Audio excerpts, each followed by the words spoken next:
these epidemic events are getting more and more disruptive to health and to economy. And the reason we called it Event 201 is we knew eventually one of those days, one of those events would be the big one.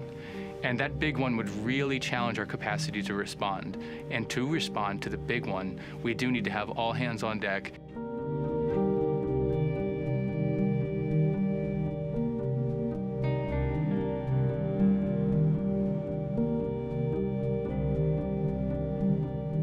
Participants are confronted by a hypothetical scenario that presents to them the challenges of a response. So we will say, here's a hypothetical disease outbreak. This is the way it might be evolving.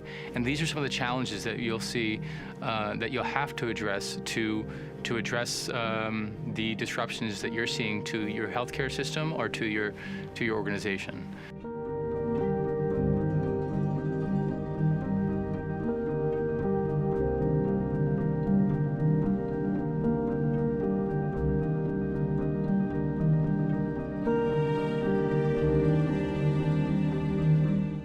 All stakeholders realize pretty quickly just how underprepared we are and just how much is possible when we work together.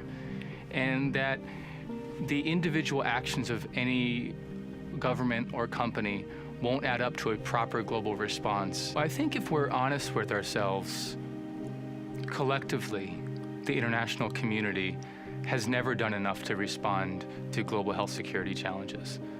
That we knew before COVID that the world was underprepared for biological risk.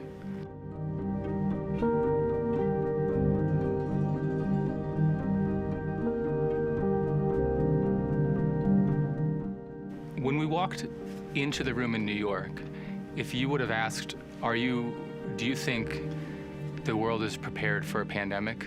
I think everyone around that table would have said no.